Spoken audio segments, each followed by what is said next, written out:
Well, let's come back now to Barrister Jide Ologun. Of course, a lot of activities following the declaration. But let's start with the Labour Party chairman, who actually refused to sign the result, as also stated by our correspondent, Iboje Okoria. Let's look at the implication of that. Because despite the fact that he refused to sign the result, it was still announced. He said that what was announced at the Abuja Collation Centre was not in tandem with the result they got in Lagos. You know, I'm looking at this from a broader spectrum. Now, he refused to sign. The results were concluded and declared. Just the same way many Nigerians do not agree with the Naira swap, but it's been implemented. It's a systemic thing. And I heard Iboje telling us about apathy. Now we are talking about 25% of votes in 25 states of the 36 states.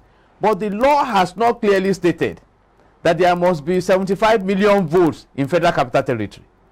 It's just a percentage. So if you come out and vote 100, you take the 25% of that 100. And that is what we are saying. So, and in an election, there must be the aggrieved. So, and now, he also made a point, Nigeria first.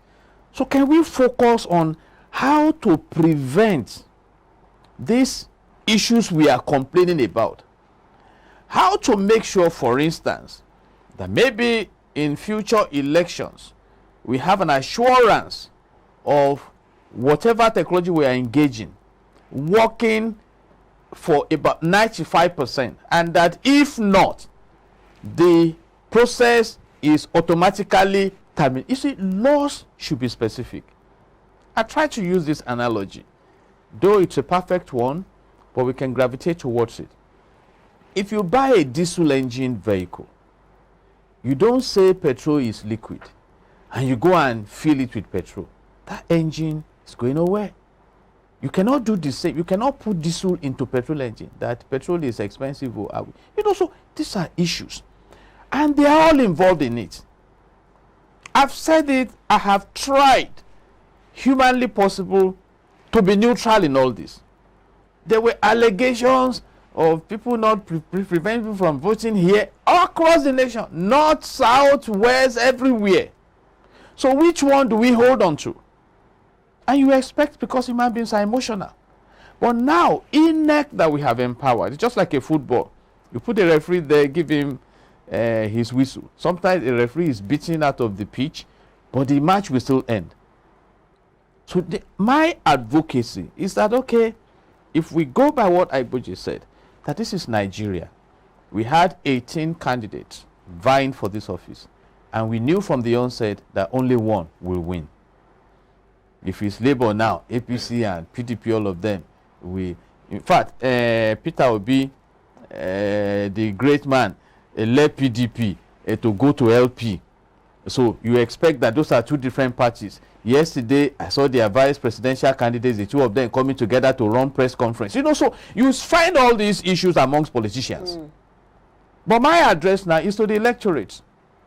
Don't be, when I go on seminars and advise people on moving on in life, I've had some terrible traffics in Lagos. I have never abandoned my vehicle on 3rd Mainland Bridge. That vehicle must get home. You see, so we are going somewhere. The intention of some of us is to see a Nigeria where commonwealth is generated for common good. And we have to keep pursuing it. Yeah, but you've talked about all of the lacunas and all of the loopholes in the law. But is this to say that despite the visible, loopholes and gaps that are in the law, should we just proceed? Is it not, tampering with the validity of the elections? Is it not tampering with the credibility of the polls? Credibility is relative. And that is sacrosanct. The foreign observers have been here. Local observers are there. But even the foreign observers have said that this election isn't transparent. The 2019 election, how credible? the 2015 election with all the threats of soaking dogs and baboons in blood, these are issues. I think the only election that can be isolated in Nigeria for really, you know, getting an endorsement is the Hope 93 election. And even that election was terminated. And it was also alleged to have been fraudulent also. Exactly. So how can we get our system? I'm saying it may take us a long while. But I always believe in, if you are driving towards the ideal, drive towards it. For instance, in the UK, the citizens were not the one that rose up to say Boris Johnson leave office. The parliamentarians started resigning. That Boris, this is not what we promised the people. And when he found the tension, he stepped aside. Liz Truss got there and looked at the assignment and realized it wasn't what she could cope with. Willingly, she stepped aside. Sunak is there now. He's on the front burner. So what I'm saying, I'm advising. Now, INEC has declared results. INEC has the constitutional power to declare the results. If I'm not satisfied, I will go to the tribunal as a political stakeholder or go to any court of my choice. You see, but that assignment has been concluded. How do we get to the point in the future that we have a system? It's just like, I use this analogy of international traveling. At a point in time, you get to the airport, you need touts to do your boarding pass and everything. But today, you can check in online. You get to the airport, you have you get it on your phone, you swipe it, you generate your own boarding pass. You know what I mean? So yeah, that speaks of improvement. Are we improving in our electoral process? Because, for instance, if you talk about the fact that a lot of people have been disenfranchised in this electoral process, and so many people are already regretting even going out to vote in the first place, are we improving? Because if you say that, yes, this is a process, we're going through some challenges, are there any signs that things are getting better? You know, in quotes, we can say we have engaged the beavers now. Accreditation was done where there were pockets of reports. In some places, it went smoothly. In some places, it didn't run smoothly. The major concern now is the transmission through the IREV. And let me explain this. And I heard it from the collating official also, that for beavers, you may not need internet services, what do they call it, network. But for IREV, you need network. Is network good in Nigeria? These are questions. So if you are embracing a particular technology, do you have the backup? We are experiencing the same thing in our Naira policy. So you don't just embrace things for the sake of cosmetic. And that is what we are saying. Can we truly invest in whatever we are deploying? Because either way, there will be complaints. Sir, if you say because the infrastructure is not there for that particular technology to be employed, now we're looking at the governorship election in a few days' time. Could there be any law, I mean an interim law that could be put in place to make sure when issues of result not being uploaded on the IREV, could there be a law that will stipulate that such election or such result from that particular polling unit will be annulled? Realistically speaking, I don't see it as being possible. For how long were we on the amendment of the Electoral Act? For years, you remember? And so these are not laws that three persons will just sit down and make. We are talking of the National Assembly. Will play out. There are about 11 steps in driving a bill to an act to becoming law, which we witnessed the amendment of the Electoral Act. And this is what I'm saying now. You see, let's be proactive. Even God says if you are building, sit down first, count the cost, so that you don't start building and you cannot finish and people begin to ridicule you. So are you saying within 4 years, INEC wasn't proactive enough? I'm not castigating INEC. He asked me a question about the next election, governorship election and houses of assembly. How many days? Less than 2 11th weeks. of March. So what magic do we want to perform to go and now put a strict clause in the Electoral Act that if you don't transmit by IREV, results are nullified? These are things we are saying. But let me say this. If you benefit from it today, it may work against you tomorrow. In fact, I started reading the complaints of Jega about Nigerian politics, but he was the midwife of the 2015 election. And this one, so let's see Nigeria first as our project. What am I contributing to it? You know, in the past, Barrister, we've seen our elections or our electoral processes being eventually determined by the court of law. And this has been criticized by a lot of pundits and analysts. Why do we always have this? Because this is looking like, we know that a lot of, aggrieved parties will take this case to court, and eventually what we saw in Ekiti play out. What is going on right now in Osun State, where we know Oyetola is contesting the elections, that the party Adeleke is appealing. Why do we always have to have the court determine who takes the cake at the end of the day? Not always. There are three arms of government: the legislative arm, the executive arm, and the judiciary. And my sister, if nobody brings case to court, judges will be in their houses watching football. Those who love football. Why do our elections have to go? Because politicians want to go to court. If no one comes to court, we may even at whose expense?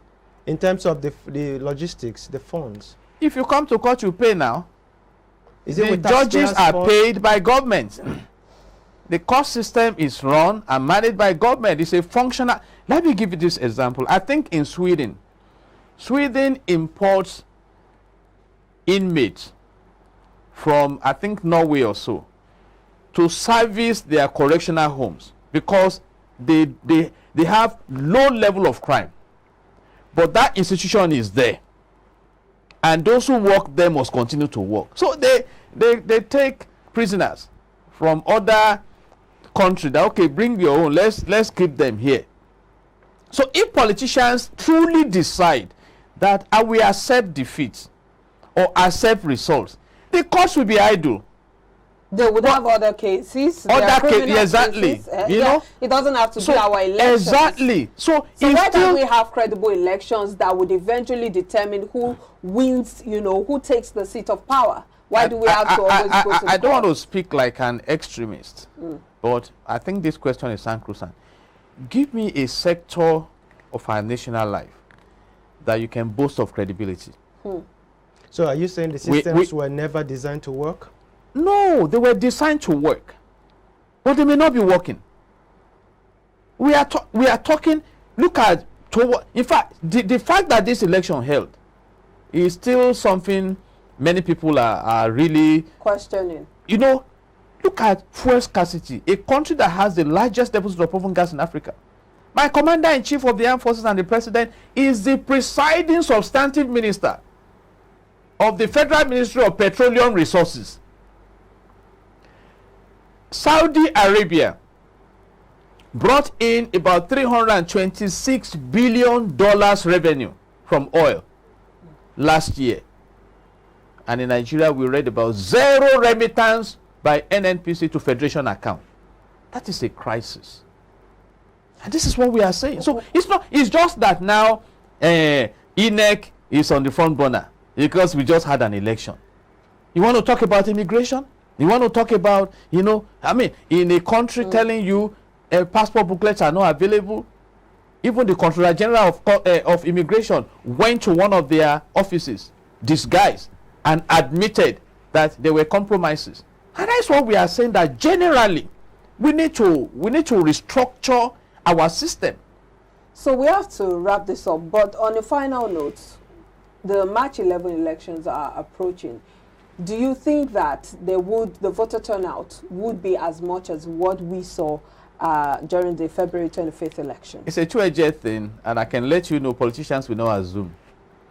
You know, so they will be on their toes because people may come out, you know, vengefully. They'll say, let's go out there. And people may sit in their homes. But please, electorates, note this. if 100 people come out to vote, it will be counted.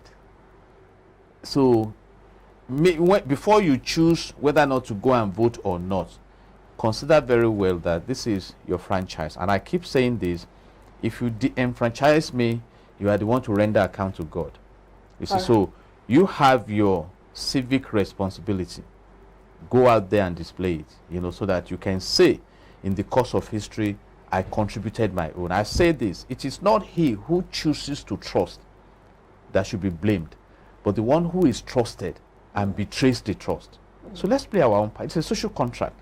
Our part, like you say in law, there's what we call part performance and specific performance. So if you have part performed and there's no specific performance, then the breach is on the other side of those who should, I mean, whether we like it or not. Barrister, we have to wrap up now. There's still so much to say, but we really do appreciate you for your time. Thank you so much for the insightful comments and analysis on the show this morning. Thank you. Barrister Jide Ologun, legal practitioner. Well, this is where we draw the curtains on today's edition of IBrand Daybreak. My name is Omobolanle Adeshi. Many thanks for being a part of the program. Have a good day.